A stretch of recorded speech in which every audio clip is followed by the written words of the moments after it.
मध्य प्रदेश वासियों, मध्य प्रदेश का जो चेहरा है, 3 बातों से प्रदेश में जाना जाता है। सबसे पहली मोहन यादव की करप्ट सरकार, भ्रष्टाचारी सरकार, और मुख्यमंत्री भ्रष्टाचारियों के सरगना, माफियाओं के सरपरस्त। खुद का इतना बड़ा ज़मीन घोटाला हुआ, लगभग आज 20 दिन होने को आए, मुख्यमंत्री की ज़बान से हलक से एक शब्द नहीं निकला। न अपने बचाव में निकला, न सफाई में निकला, न जिस मीडिया रिपोर्ट्स ने ये कहा उसको कोई चुनौती दी गई। इसका मतलब उन्होंने एक्सेप्ट किया है कि हाँ, हमारे पे जो आरोप लगे पूरे परिवार पे वो सही है।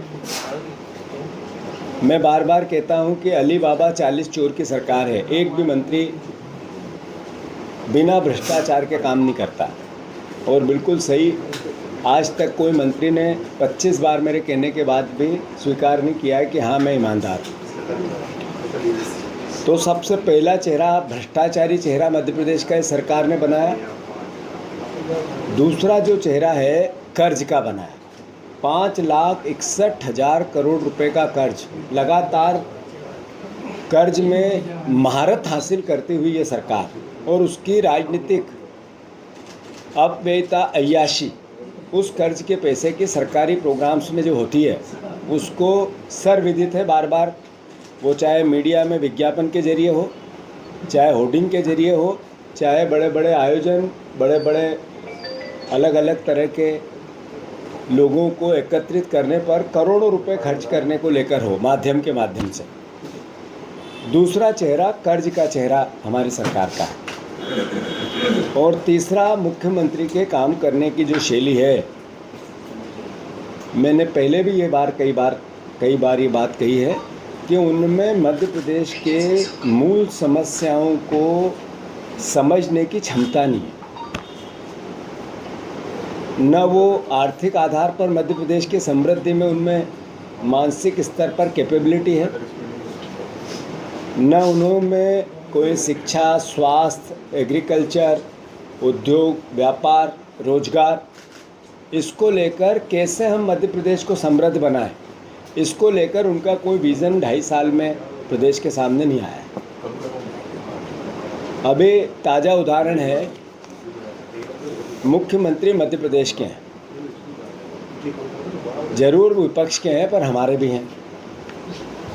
हम उनसे जब बार बार ये बात पूछते हैं कि कर्ज क्यों लिया जा रहा है, श्वेत पत्र ला, आज तक कभी सकारात्मक उत्तर उनकी तरफ से, सरकार की तरफ से नहीं आया। हमने कहा कि मोदी गारंटियों का क्या हुआ, तो उधर से गालियां मिली पर जवाब नहीं मिला।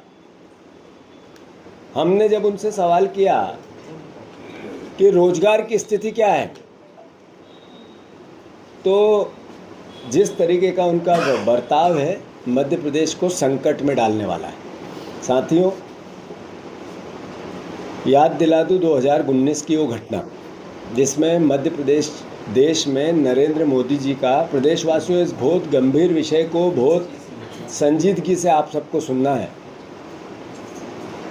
2019 में नरेंद्र मोदी का जन्मदिन मना था और सरदार सरोवर बांध की पूरी जितनी उनकी कैपेसिटी थी पूरा भर दिया गया था। पत्रकार बंधुओं, रिमेंबर करो, अपने आप को रिमैप करो, याद करो पिछली स्मृति को। मध्य प्रदेश के हजारों गांव, सैकड़ों गांव उसमें डूब गए थे। एकदम से मध्य प्रदेश में कई खबरें बनी थी कि लगातार अव्यवस्था फैल गई थी। उस दिन कंप्लीट लंबाई क्या होती, ऊंचाई क्या थी बांध की, वो क्लियरिटी आ गई। अभी ये कोई कांग्रेस की गवर्नमेंट का या कांग्रेस के विचार की बात नहीं है, बीजेपी की ही गवर्नमेंट की, शिवराज सिंह चौहान के गवर्नमेंट की बात है कि जो मां नर्मदा मैया लगभग 1,01,312 किलोमीटर बहती है, वो 1,000 से ऊपर सिर्फ मध्य प्रदेश में उसकी प्रवाह है। मतलब सबसे पहला अधिकार नर्मदा मैया पे मध्य प्रदेश के वासियों का है। सबसे अधिक जहाँ डैम बना सरदार सरोवर, डूब हुई मध्य प्रदेश की, विस्थापन हुए मध्य प्रदेश के, पर्यावरण का नुकसान हुआ मध्य प्रदेश का। जितने आंदोलन होते हैं हम झेलते हैं। सबसे ज़्यादा प्रभावित कुल संभावित 230 गांव, उसमें से मध्य प्रदेश के 178 गांव, गुजरात के सिर्फ 19 गांव।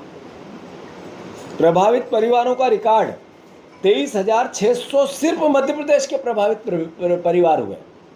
गुजरात के 4,000 प्रभावित परिवार हुए। आप देखो कि मध्य प्रदेश ने क्या खोया। सबसे अधिक कृषि भूमि,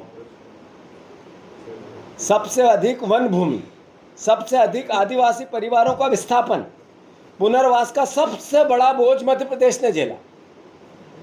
सवाल है कि इन सब का आकलन करके मध्य प्रदेश की सरकार ने 7,669 करोड़ रुपए का दावा किया था और दोनों राज्यों की सहमति से ये पैसा हमें मिलना चाहिए। जो नॉर्म्स थे, जिस तरीके से बांध का बनाने से पहले एग्रीमेंट हुए थे, उस आधार पर ये पैसा मध्य प्रदेश का बनना था। अभी दावा समाप्त हो गया है क्योंकि शिवराज सिंह हट गए, मोहन यादव आ गए। गुजरात को लगभग 550 करोड़ रुपए देने पर सहमति बनी। दावा किया गया 1,500 करोड़ रुपए की देनदारी घटाकर 231 करोड़ में निपटा दिया। वाह मोहन यादव की जीनियसनेस। दावा किया जा रहा है 1,268 करोड़ रुपए की 1,500 करोड़ में से बचत हो गई है। परसों मैं जिस हवाई जहाज़ में गया तब अधिकारी उसी हवाई जहाज़ में थे, इसी की मीटिंग करने वो गए थे।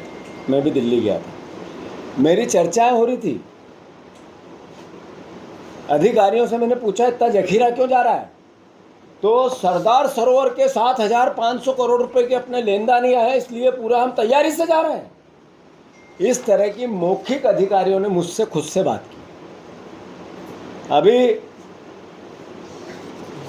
मुख्यमंत्री जी से मेरा आग्रह है कि क्या इतने बड़े विषय पे आपने विधानसभा में चर्चा उचित समझा कराना? क्या कैबिनेट में इस विषय पे चर्चा करके मध्य प्रदेश के हितों की कैसे हम रक्षा करें, इस पर कोई चर्चा आपके कैबिनेट में की? क्या विपक्ष भी इसका अंग होता है? उसके किसी विपक्ष के हमारे नेता या विपक्ष के विधायकों में किसी से आपने इसको लेके चर्चा की? क्या जितने पर्यावरणविद है, जो आंदोलनकारी है, जो विस्थापन का काम देख रहे हैं, उनसे कोई इसकी चर्चा की क्या?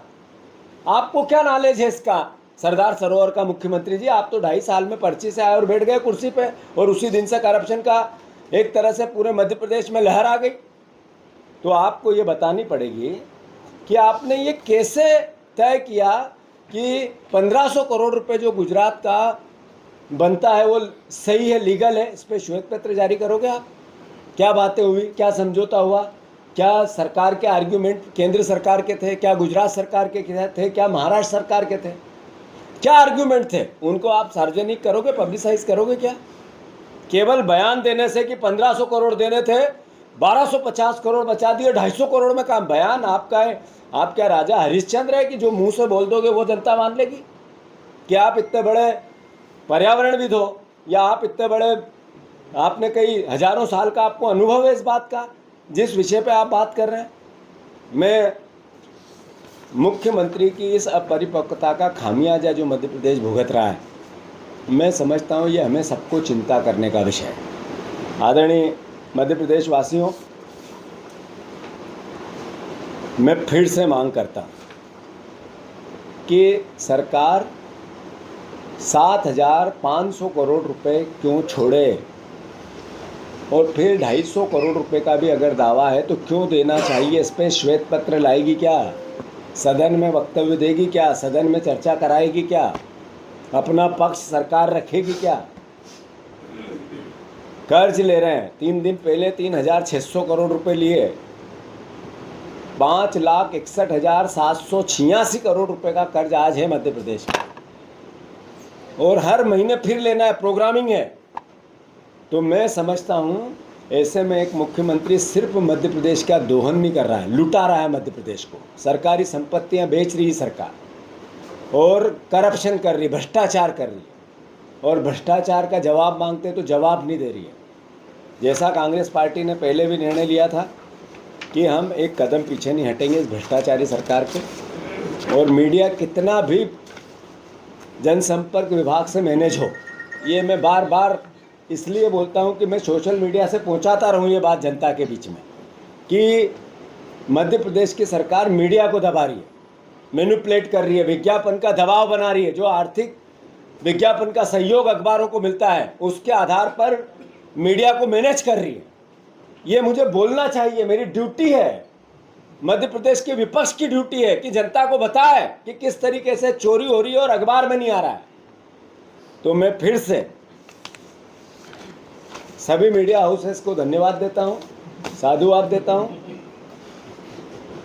जो 3 दिन तक हमने मौन व्रत रखा था, आपसे नाराज़गी नहीं थी हमारी, आपकी गलती भी नहीं है, मीडिया हाउस की कोई गलती नहीं है। मीडिया हाउस की मजबूरी है कि मोदी ने ऐसा मॉडल बना दिया कि मीडिया को इस तरह के कृत्य करने पड़ रहा है। ये देश के लिए संकट है, सिर्फ मीडिया के लिए संकट नहीं है, ये लोकतंत्र के लिए संकट है।